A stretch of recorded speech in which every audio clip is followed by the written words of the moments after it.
I'm JJ Walsh, your host in Hiroshima, Japan, and today I am connecting with Amy Lange Kawamura, who is based in Fukushima in Tohoku in Japan. Thank you so much for joining, Amy.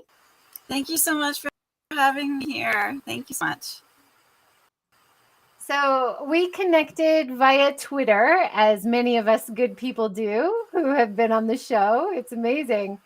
And you mentioned that you were listening to the podcast when I talked to Jess Hullums in the Tohoku area talking about tourism, Jean Nakata, who was talking about her experience in Fukushima, and Angela Ortiz and her father talking about their experience after the Tohoku disaster. And I really wanted to connect with you, Amy, and hear your story because everybody who lives there or is still living in Fukushima, you have such an important story to keep reminding us what has happened and what continues to happen to people who are living in that area. And I really enjoyed reading through your blog. Tell us a little bit about starting the blog because I think that was kind of the first way for you to share with the public what was happening with you. Is that right? Right, right. Well, it's a blog that I started. Actually, it's focused on telling about Fukushima to children, to kids, not necessarily small children, but elementary school age children, and maybe junior high school children, maybe high school students. Because at that time, I think it might have changed since then.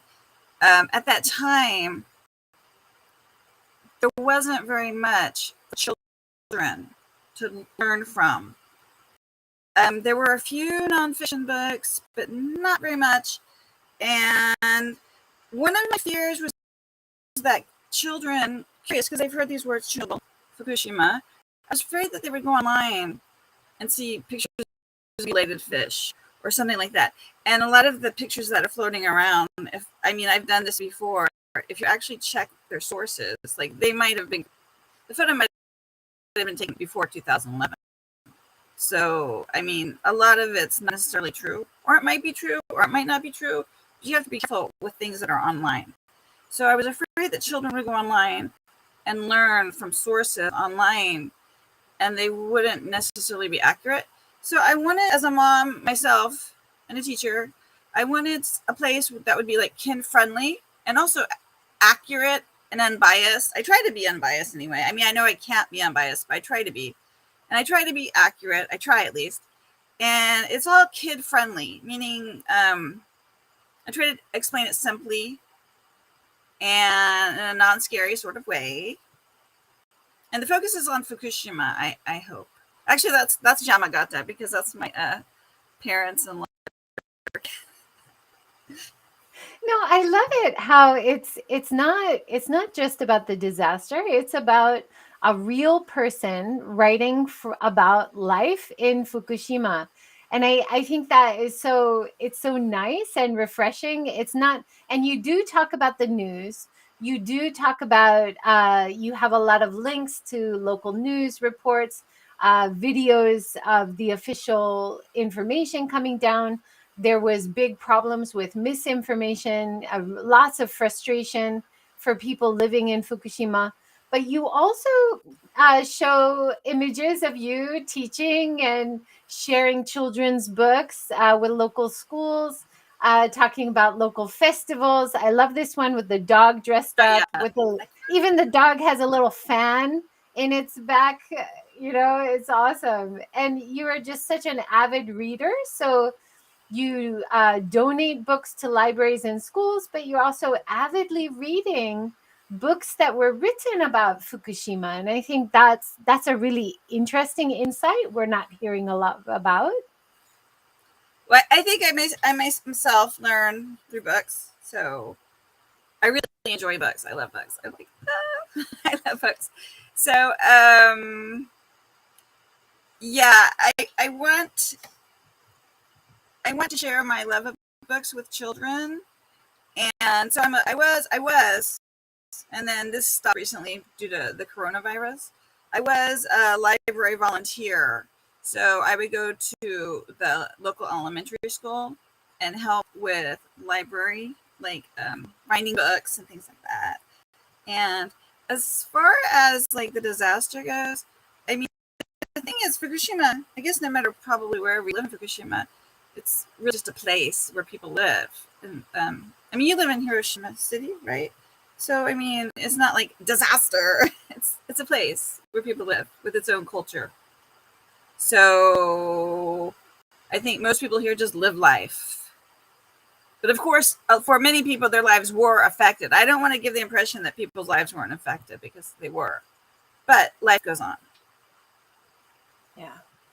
I think one of the things that you often bring up on your blog, which I think is really important to remember, is you wrote this on your blog. By the way, I don't have to worry about TEPCO reading my blog and turning off my home's electricity as payback for saying mean things about them. I don't live in the Tokyo area. Thus, TEPCO doesn't provide my electricity. Fukushima City is in Tohoku, and we get our electricity from Tohoku's electric company. I think this was one of the, like the whole reference of the Fukushima disaster is a real big problem for people who live in Fukushima, because it's not the Fukushima disaster, right? It's the nuclear power plant was in Fukushima, but it's a very big place and it's very beautiful. And you don't have your electricity even from TEPCO. It's really crazy. Like, I think that's very counterintuitive, right? Well, Jane Nakata mentioned this, that unfortunately the name Fukushima has gotten intertwined with the nuclear power plant. And so when I read foreign, meaning American, usually for me, American in English, a lot of times Fukushima is the go-to word for the whole disaster, or for the nuclear part of the disaster. And when people use Fukushima like as a word for the disaster, so after Fukushima hit, blah blah blah blah blah, it tells me that the person, number one, doesn't really know that much, and number two, doesn't really care about Fukushima, because Fukushima is a place. It's not a disaster. It's a place where a disaster occurred, which is different than being a disaster. So it's been really unfortunate that our name, the Fukushima name, which before the disaster was synonymous with healthy living and fresh air and clean water, it's only got twisted into synonymous with disaster and radiation and mutilated fish, and so that did happen. I mean, there was a disaster, and it was in Fukushima, but it was out of Fukushima's control, because Fukushima doesn't own the nuclear power plant. It's owned by Tokyo Electric Power Company. So, it's a very difficult subject. It is. It's really hard. And the BBC just did a really great report last year on the 10-year anniversary since the disaster, the Great East Japan Disaster, I think is the official name, Yes, right? great. And Great disaster. Yeah, and I think they did a really good job talking about what happened, what were the warning signs, what was the aftermath, what is currently happening. But I think sometimes maybe as an outside journalist, it might be easier in a way to give more of a clear view. And you have translated a lot of news reports and things. One of the main underlying frustrations for local people is the lack of information and the lack of clarity, not only from the media, but from local governments too, right? I was looking, there's been trials. I don't know how much people, I don't even follow them completely. I mean, but there are trials, people of Fukushima suing TEPCO. So when you read their banners that they hold out when they're protesting during a trial or waiting for the results of a trial, in Japanese, you do, like, whose fault is it? It's not Fukushima's fault. Like they're saying, the banner is that Tokyo needs to take responsibility. He needs to step up and take responsibility. I don't think it hasn't been happening. In my opinion. And I think a lot of people, I don't speak for everybody in Fukushima, so I want to get that right out of the way. I don't speak for everybody here at all, zero. But I think a lot of people in Fukushima, well, first of all, people in Fukushima probably see things differently than people outside of Fukushima. And I think one thing that people in Fukushima do feel is that, like, does need to take more responsibility. Oh my gosh, my house. Oh, my house. And they needs to take more responsibility and own up to the fact that it was them that caused it, and they didn't cause it intentionally. It was through negligence, but it was their nuclear power plant, because basically the news media and TEPCO itself is just letting people think, oh, it's Fukushima.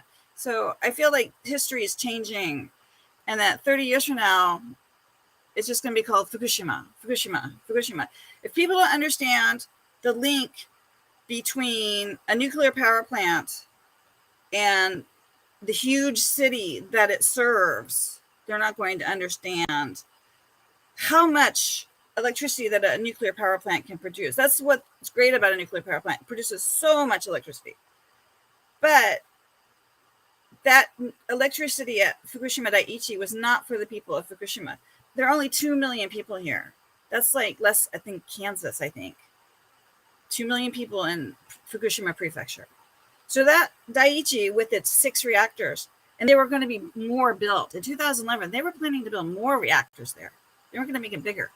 And so it was not serving the people of Fukushima. It was serving the people of Tokyo region. And when I say Tokyo region, I don't only mean Tokyo. I mean, like, I lived in Chiba. It served Chiba. It served Yokohama. It served Kanagawa. All those areas. And that's an immense population. It's huge. So I want people to understand, like, an immense population has an immense need for electricity, right? That's why they have nuclear power plants. And so that wasn't our power plant, because we've only got 2 million people here. So it's unfair to put it on Fukushima, the blame, and make Fukushima. I don't think people do it intentionally, exactly, but still the end result is that Fukushima is a scapegoat. And Fukushima people, the local area people, are definitely having the biggest burden. They're saying now that the cleanup, the decontamination, and the cleanup and the storage of all the waste won't be complete until 2050, and then the radiation levels are going to continue way beyond that. And you've talked about irradiated water, getting the water released and all the plans there. Definitely, like, it's just, I think a lot of people don't understand. It's where you live, so a lot of people want to live there. It's where their houses are, where their communities are, where their work is, where their families are. It's not, and it is a big enough area where you don't have to live somewhere where it's dangerous or having ongoing radiation, but still being a resident there, you are bearing the biggest burden of the recovery for a long time into the future, even, right? The nuclear power plant sounds like a mess to me. I mean, oh my gosh, it's gonna take forever to clean it up. And I'm also like, will it get cleaned up? Will it? I mean, nobody knows the future. Is it going to get cleaned up? I don't know. I just don't know. I mean, we'll find out in 50 years or 100 years if it ever does get cleaned up. I'm really worried about the water, and I don't call it Fukushima water ever, because it's not Fukushima water. It's the water at the nuclear power plant, Fukushima Daiichi. That's not Fukushima water, because the water that I drink is, well, I'll show you right now. This is Fukushima water. This is our water that we drink. It's not our drinking water. It's at the plant. So I'm really worried about that. And I know the fisher people, the fishermen, women, I think they're mostly men though. Um, I don't know how many of them are really worried about the fish or if they're worried about the reputation or if it's a both. But it's not fair to the people who do fishing for a living, you know, because even if the fish are okay, which I don't know if they are or not, I mean, I don't know, but even if they were okay, then still the reputation, just the idea of the reputation of Fukushima just plummeting, it's just so sad. It's really sad. Yeah, a lot of people lost their way of living, right? And all the, that it wasn't only the physical disaster of boats being damaged or harbors being damaged. It's much longer effect when you're talking about radiation or even the perception of radiation. The stigma is as powerful as the reality. I know that Fukushima invested a lot of money and time in testing the food and testing the fish before it was exported. But even so, we know in Hiroshima as well, the stigma of being from Hiroshima, the stigma of being from Fukushima is much longer, even generations longer than the actual problem, perhaps, right? What was the reputation of Hiroshima before 1945? Yeah, it's a very industrial area. Oh, was it? Yeah, I didn't know. but like a lot of entrepreneurship. I mean, there still is. They've gone back. The resilience has gone back. But whenever I think about what's happened to the people in Fukushima and how we did get some new residents, we did get new kids in the school who were from Tokyo after the Tohoku disaster. And we thought probably they're not from Tokyo. But it's important for them to say Tokyo because we don't want them to be discriminated against from the other kids or from the other families, right? That's not fair. So even Yeah. in Hiroshima, we still, people are, I guess, humans. That's just natural human trying to distance yourself from other people's problems, right?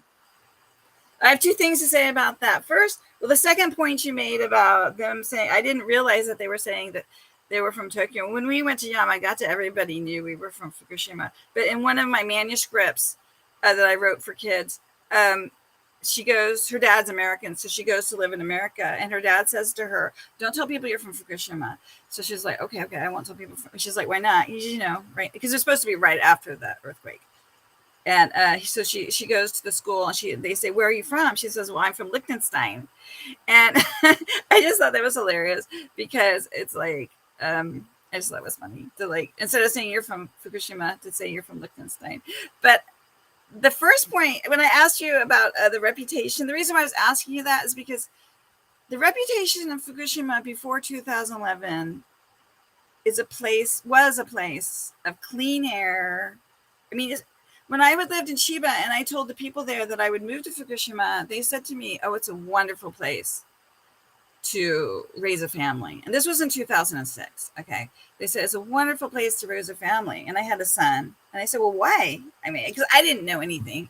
And they said, because it has clean air, clean water, delicious fruits and vegetables. The food is so delicious. It's just so, like, pristine. The nature. It's just so nature. Tohoku's image is of nature. So I was like, yay. So then I get here and I'm living my life in Fukushima. And then the nuclear meltdowns happened. So that just completely reversed the reality. First of all, it's no longer pristine, right? It isn't pristine anymore. But then also the reputation is no longer pristine. It's like to have that taken away from an area. It's just really sad. Yeah. We've had a few comments. Mina on Facebook says, once something disaster happens in Japan, it always reminds Japanese people we have long been a place of disasters, natural disasters. Yeah. Taha and Z have joined from YouTube. Great to have you guys joining us live. Please feel free to add questions or comments along the way. Amy is a long time based in Fukushima. Amy, It only you, says 2006. I feel like maybe yeah, Mina's Japanese. So yeah, I understand that. As an American, my husband's from Tohoku. So yeah, I mean, what she says is totally true. Totally true. Like, as no, long we have that in Hiroshima area too, right? We often have landslides in the area, and but this is important to talk about. I think in terms of what happened at the Daiichi power plant, the barriers in the water were set up to block any waves up to 6 meters, right? And they had the tsunami was over 17 meters, so those precautions didn't help. there Uh, were whistleblowers. They had received advice to make in 2008. It was 2008. I think 2008. It was before the disaster. They received advice to make the barriers, the seawalls higher. All right. And so they didn't take that advice. yeah, And but that's the problem with nuclear power in general, right? It's fine and clean until there's a problem. And that BBC documentary did a really good job talking about when Chernobyl happened. Japan had already by that time adopted nuclear power, and a lot of warning signs went out around the world saying you really need to think about what would happen if there were a natural disaster like an earthquake. And there were warning signs before it happened. And so, you can't, it's easier to look back and say we should have done that. Yeah, that's fine. For me, it's about going forward. How can we think about energy going forward, which is more sustainable, which is gonna be something that we don't mind living next to, that if there is a natural disaster, it's not gonna destroy where we live, right? And these are things worth thinking about for future energy considerations. yeah, I mean, I think about it a lot. I don't know what the answers are. I just don't. I just don't know. I mean, one thing I'd seen it here in Fukushima City. There are a lot of solar panels, a lot of solar panels. And then I've been going train station by train station along the coast. I started at Shinchi, and I'm now down to like um, Hara no Hara. I always forget the name. Haramachi, part of Minamisoma City. So I'm about halfway through. Well, maybe not quite halfway through. But one thing I really noticed is so many solar panels, so many solar panels, so many, and I know they were not there before.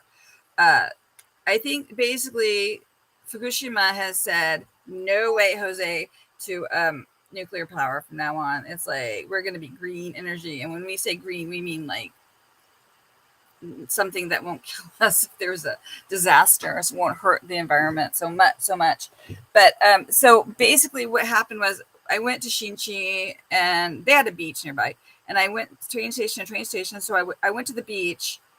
And if you look on like Google Maps, you can see there are so many solar panels in the area that used to be inhabited by people, but now cannot be inhabited by people because it's a tsunami zone. So people don't want to live there anymore because we know what happened in 2011. So if you move back in and there's another huge tsunami, well, so instead of people there are so many solar panels. I was surprised at just all along the coast of Fukushima. Mainly, I think, in the area that can no longer be lived in by humans. Yeah. I think it's worth pointing out Mina is now talking about there is no future energy good solution, and solar panels also contain toxic Well, metals. yeah, I think that's the we have to, but we have to look at scale, and we have to look at yes, nothing is perfect. Solar panels are not perfect. Wind energy is not perfect, but in terms of having a disaster, a panel destroying in the area is not going to make it unlivable, is not going to create stigma for everybody who lives there. Is we know how to deal and decommission with solar panels. We don't know what to do with nuclear waste. We still don't. There is no solution. for nuclear waste. It's piling up, and it lasts much longer than 30 years. I think we have solutions now. We know what the solutions are. We just need to make better choices and to have the information. And the problem, I think, with the Fukushima disaster and the power plant disaster, one of the big problems is the lack of clarity of information. And a lot of the policymakers seemed compromised by influences between government and the electric companies. So that was maybe a problem why the information wasn't very clear coming out about what was happening until later. And I think even now it's very hard to get clear information about what's happening even now. Is that how you feel as a local resident? Is it kind of Um, unclear still? I don't really pay attention to what's going on over there. I mean, I mean, as long as I don't, no news is bad news, right? I mean, no news is good news. No news is good news, right? I mean, yesterday I was like watching the TV. There's a missile going, oh, Morty. I'm like, oh my goodness. It's like, I don't know. I mean, yeah, I think I do a lot of research. I do a lot of research to find out things. Can I talk to Mina directly? Like, Yeah, go she ahead. says, I think she is maybe pro nuclear, possibly. It And that's, sounds you know like what? it. I want to say to people out there, if you are pro nuclear, that is fine. If you're anti nuclear, that's fine. It's like, I'm not trying, I actually think both sides of the argument are very important. I have gotten so much help from people who are pro nuclear. I've got so much help because there's so many of the people are so knowledgeable. And I feel the argument, the debate is important. I feel that there should be a back and forth. There should be a back and forth. There should be a debate, because once we don't have a debate anymore, just one side wins, then that's really bad, because I want people to discuss about nuclear. I don't want, I want discussion. But for me personally, I'm not trying to talk about anti or pro nuclear or even anti solar panel or pro solar panel. What I'm trying to talk about is pro Fukushima, pro Fukushima, which is not, which is just pro Fukushima. And she says Fukushima hasn't been known much even by Japanese by the disaster. I mean, she's Japanese, but I don't know. I mean, I think everybody knows in Japan knows where Fukushima is, right? I heard, I traveled around that area before 2011. Most people would recommend it to me when we were doing backpacking and cycling around. It was famous for what you said, Amy, for being natural beauty and pristine water and clean air. I think you're right. That was the reputation, definitely, before. And what you said about it being clean energy, becoming a clean energy hub. This is something the BBC was talking about at the end of their video, which I'll link below, about Fukushima before, during, and after, and saying how what you said as well, Amy, that it provides a lot of energy A to nuclear power plant, you mean? Tokyo Oh and yeah, the they big, provide a big lot. cities. So making it a clean energy hub, I think, has been one of the key points in its redevelopment, because it's difficult for people to move back there and live there safely. Why not make it a clean energy hub that provides clean energy to big cities around Japan? It's not a bad way forward. It sounds like a good idea. Yeah, I think Fukushima in general, people here are just over it when it comes to nuclear. Yeah. I mean, not Um, everybody thinks the same way, but yeah. that's my feeling. Over it. Yeah, and one of the things that I really like about your blog, and I hope that you do write your book and you have these stories about real life in Fukushima. You were talking about making kokeshi dolls, famous from the Tohoku region, and then you found a book about kokeshi dolls from Fukushima, and you and your son were doing a workshop, and then I think it was the Kokeshi doll book that you donated to the local school, right? I was so happy to do that. I just love the kids here. Oh, I just love them so much. The little kids of Fukushima. And the kids of 2011 are now adults. They're my son's age. So yeah, they're such great kids. Kids everywhere are great though, Well, let's talk about that a little bit because you said your son just went to university. What's his feeling about growing up in Fukushima? Hmm. I don't think he thinks anything. We don't have heartfelt conversations. This is just his life. This was just his life. Okay, well, he was born in the United States. He doesn't remember Chiba, but until the age of 3, he lived in Chiba. His dad is from Tohoku, but from Yamagata. So, we're like a Tohoku family, And so then, when my son was 3 in 2006, we moved to Fukushima City. So other than visiting his grandparents in Yamagata and visiting my parents in America, Fukushima is all he knows. And he was only in 2nd grade when the East Japan disaster hit. So I feel like he's lived with it all his life. Just, it's just part of his life. I feel like there's a lot of similarities between this pandemic and what happened to Fukushima in 2011. So I feel like also Fukushima kids are getting it twice, But yeah, he doesn't really say much. Has he ever talked about any bias? Like now he's in university in another area. He's in university. I have no idea. I don't even know if he's got a girlfriend or a boyfriend or what, I don't even know any of that stuff. But no, he wouldn't tell me. How about you? Like when you talk to people and you say I'm from Fukushima, have you? Okay, well, before 2011, like if I went back to the United States, and like my uncle Tom is really funny, and he's like, "Where are you from again?" And I'd say, "Fukushima." He'd say, "Can you repeat that?" Fukushima. He's like, "Gesundheit," because he's never heard that word before. It means nothing. This was before 2011. It meant nothing to him. It was like it's just gobbledygook. And, if I think about other countries, I can't tell you the parts of different countries. So he doesn't know the parts of different parts of Japan. But then in 2011, Fukushima just really came on the map. Like everybody heard about it. And it was really weird.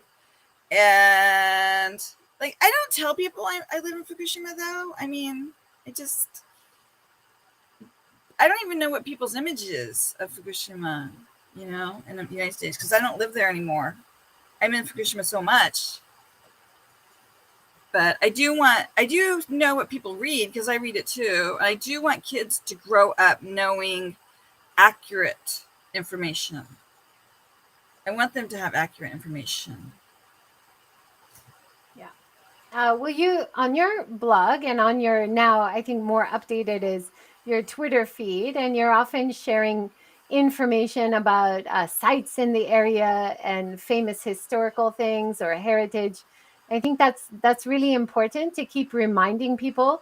Like Fukushima peaches are amazing, and Fukushima has this great legacy of shooting archery on horseback, and their kokeshi dolls, like you said before, and there's so much beautiful nature and great history and heritage, right? Oh yeah, all of Japan, don't you think so? Like every part of Japan that you go to, it's amazing. Don't you think so? Like just each individual section, and Tohoku, all of Tohoku, it's also really amazing. Like any place you go, they have their own little culture. And so yeah, that's one of the interesting things about Japan is that each area has their own culture, and Tohoku has their own little languages, their own little dialects. It's called Zuzubin. Do you know what Zuzubin is? I've heard of it. Have you? Well, see, it's not supposed to be a very nice way to describe Tohoku dialects, but Tohoku dialects, because there's so many mountains traditionally, one dialect might be different from another dialect. And the dialects of Tohoku are like really strange for people in Tokyo, I think. So it's called Zuzubin because it's like, I don't understand that. I think a lot of the dialects are dying out. But anyway, yeah. So like I have this as a kokeshi. I love Fukushima. These are weeble wobble type things. If like you push them over, they won't fall down. So it's supposed to show like what's the word? Stamina. Like even in trouble, you'll get back up again. Fall down 7 times, get back up 8 kind of thing. I can't do it. You know it. You can see it. You get the idea. And here's one version of a kokeshi. They're usually red, but not a kokeshi. I'm sorry, akabeko. This is from the Aiza area, and this is also from the Aiza area. And his little head goes up and down. And there's another one. They're usually red. His head goes up and down. And the kokeshi back there from Fukushima. You have a senator, don't you, from Hawaii who was born in Fukushima? Yeah. Maisie Hirono. Yeah, Cordy Town. So I went up to Cordy Town, which is right next to me. It's just slightly north of Fukushima City, just like 1 or 2 train stops away. So I was like, I have to go to the place where Maisie Hirono was born. So I went there and I took photos, and it's really rural. It's really rural. I was talking to a man. I was like, I'm here because Maisie Hirono. I don't think I called her that. I think the Hawaii senator was born here. He said, oh yeah, that's famous. And so the kokeshi back there, the smaller ones are from that area, from where Senator Maisie Hirono, senator, was born. Yeah, so lots of different crafts.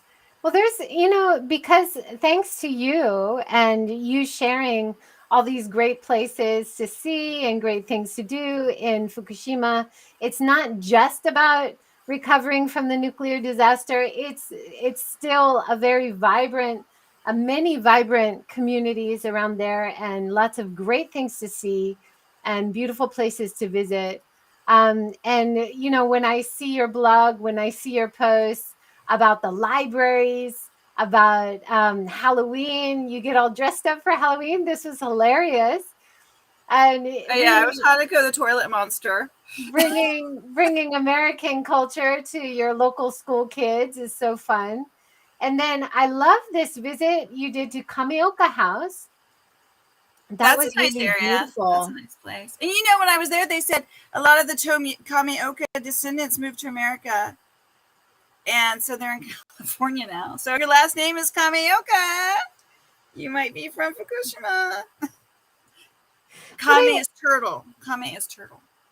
But yeah, I really appreciate all the information you guys are sharing. So it's not just about bad news, right? It is a lot of people enjoying living there and having vibrant lives.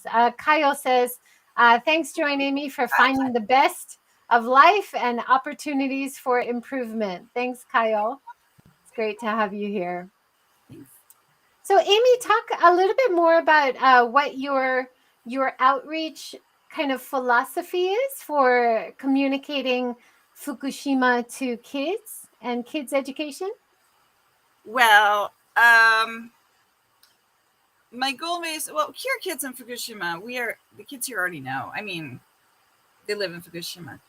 So I've written books. They're like 30,000, 40,000 words long, which is the size of a middle grade book for like 12-year-olds.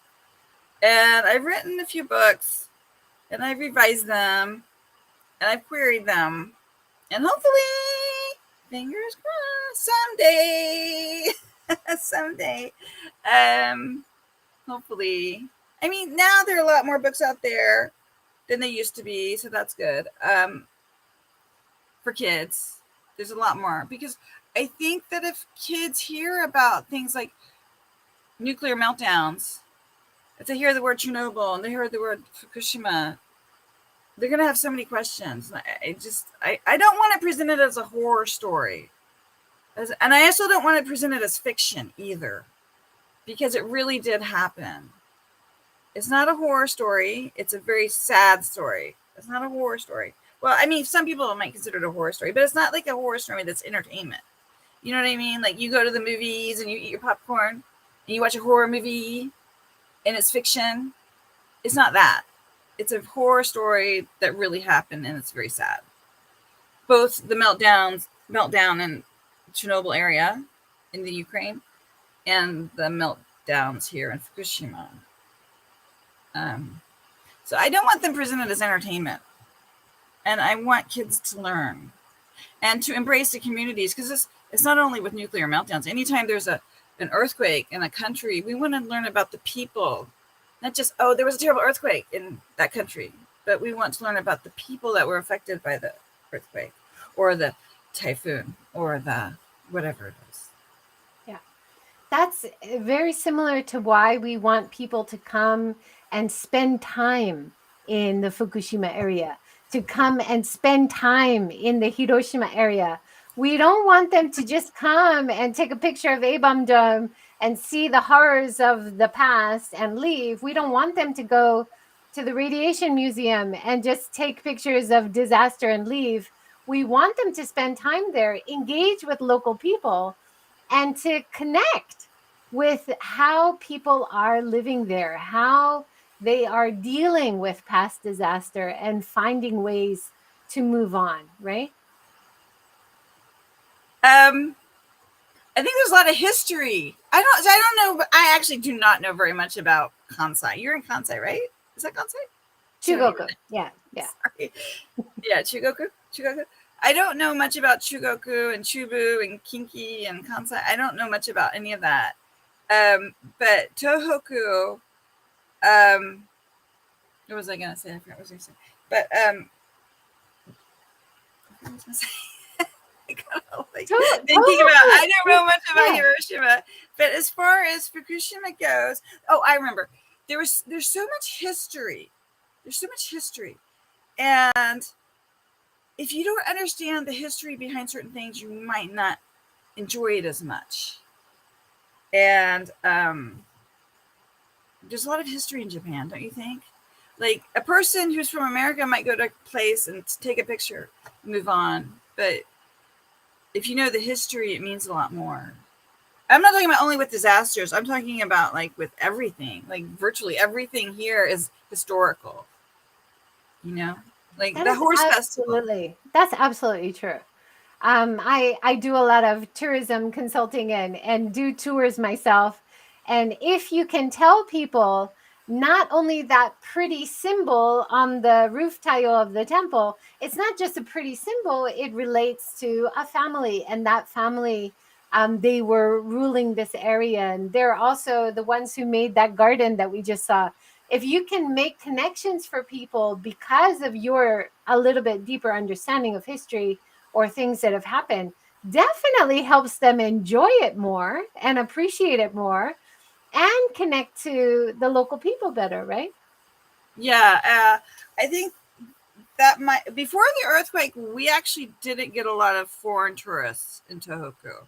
I think I know we did, because I looked at charts.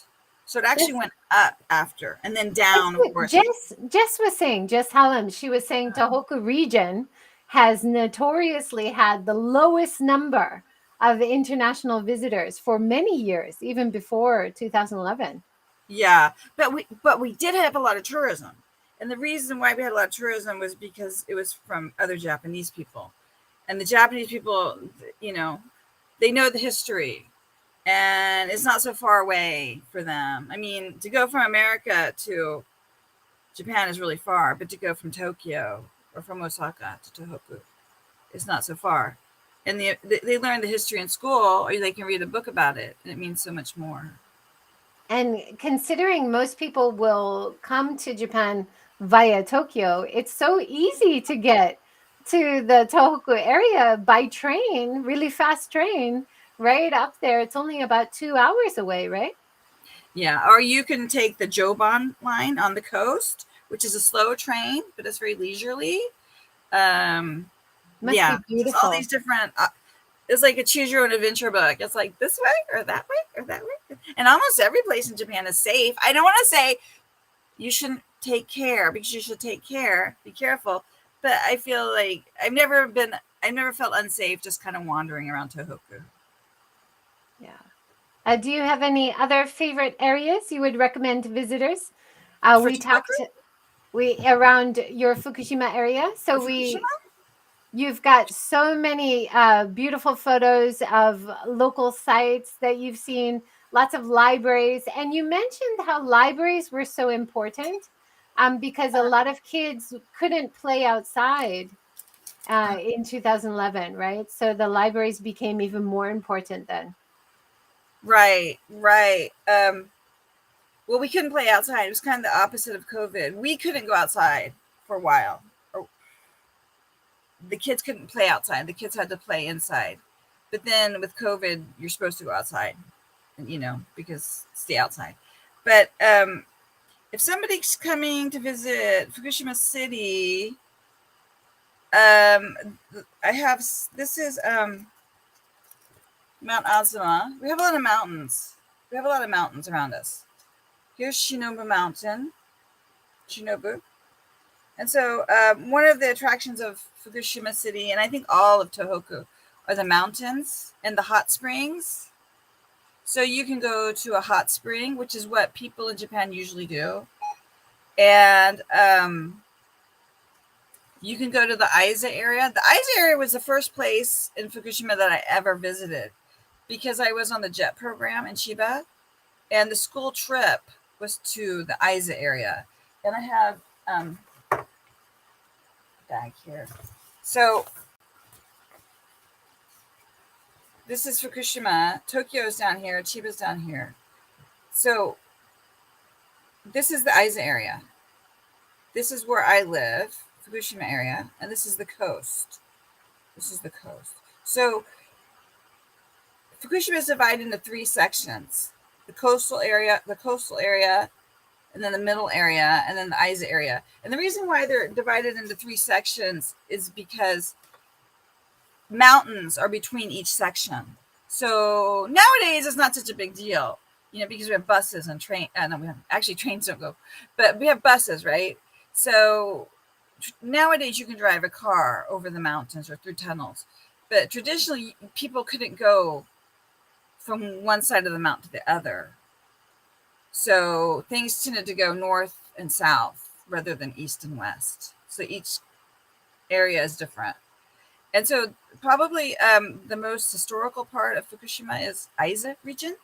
And that's where I went when I was working at a school, because their school trip was to Aizu. So that was back in 1996 or something, 1978, 1998. And so schools in the Tokyo region would go to Aizu and look at the beauty, the Mount Bandai. And Mount Bandai is a volcano. So we went to the top of the volcano, and there are lakes, and you can make crafts. You can make crafts, things like that. So yeah. And I don't know. So what was the question? Like places that are not, I mean, any place in Tokyo is nice, really. I don't really think there's any place that's not nice. Yeah. I haven't been to Fukushima for a while, not since 2011, but I really would love to go and explore that area and also go along the MCT, the new Michinoku Coastal Trail that they just made after That as sounds amazing. part of the rejuvenation recovery of the area. That Yeah. looks really beautiful as well. Yeah. Though, every part of Tohoku is beautiful. I think so. It's like the other side's beautiful, the middle side's beautiful. But yeah, that sounds great. It sounds great. Um, And yeah. then you must have autumn colors now coming in, right? I think that, this yesterday was hot. And it's been hot until yesterday, and finally we get our first cool day, and it's October 5th. I'm like, global warming. We need to figure this stuff out. But I think they're just starting to get autumn colors. They're probably going to be late this year because of the weather. But yeah, the autumn colors, hot spring. Tohoku's known for hot springs, Do you get a lot of beaches, snow beaches. as well in winter? Um, Tohoku, this side gets a lot of snow. As you go, what is that? East. This part is much milder. This side is milder than this side. This supposedly, I've seen on the internet that this gets the most amount of snow. It's one of the places that gets the most amount of snow in the world. And I almost sort of believe it because this is where my husband's family lives. They get a lot of snow. Oh my gosh, it's a lot. And this part, the weather's milder in winter because of the way the winds go, And so yeah, we get snow in Fukushima City. We're down here, so we don't get as much as like up here. But if you like snow, yeah, the best place for snow is up this side. Yeah, New Zealand. I talked with New Zealander Tim Bunting, who is Yamabushi, so a mountain monk. Uh-huh. He's part of that in the northern, maybe the snowy area of Tohoku, and that was fascinating.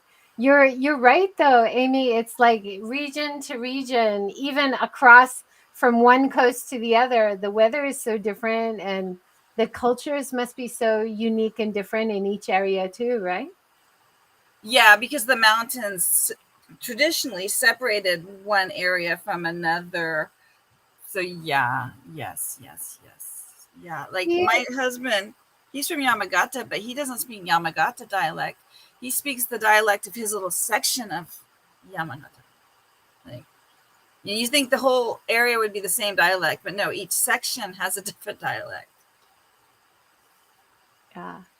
Do you think you'll be staying in Fukushima for the rest of your Yeah. life? Are you a long timer? Oh yeah, yeah. Um, yes. Well, anything else that we didn't cover, Amy, that you wanted to mention before we finish? Thank you so much for No, I joining. mean, does anyone have any questions? Looking at the questions. I think they're just comments about how beautiful it sounds. Uh-huh. Mina says her kids complain no one sees snow in Hiroshima. Yeah, we only have the odd winter. We might have one day where there's snow on the ground. So we don't have much snow here, that's for sure. We get snow. I mean, last year we got so much snow. Oh my gosh. Yeah. Kyle says he wants to get up to Hokkaido and really enjoy the snow. That's true. Hokkaido, I went to a few years ago with my kids. They love snowboarding and they just had so much fun. So beautiful. Thank you so much, Amy. Thanks for letting us know how you're doing and how life is in Fukushima, and that we should all go and visit. And thank you so much for writing that blog and for communicating the reality of life in Fukushima for kids that are interested in Japan Yeah, and because around the world. kids are our future, man.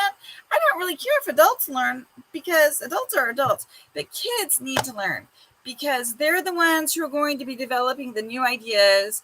They're going to be dealing with the consequences of whatever we do now.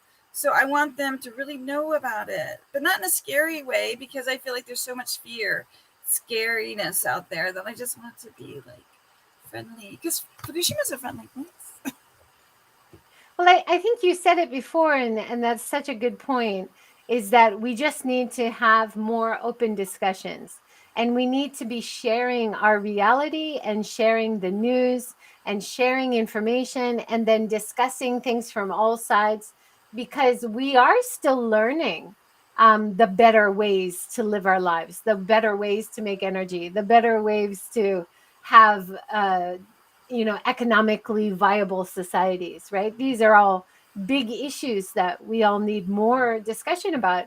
And you're right, Amy, the kids are the future, and for them there is a lot of information, but it's hard to be discerning about what information is true or accurate and what is not accurate, right? Yeah. Yeah. Definitely. Yeah. I geared mostly. I know Twitter. My Twitter feed is more just rants for adults, like just rants for myself. But my blog, but you're supposed to be over 13 to be on Twitter, so it's okay. My blog is for kids though, and you notice a difference in tone, and because yeah, I want kids to know. I'll add your blog link right here again.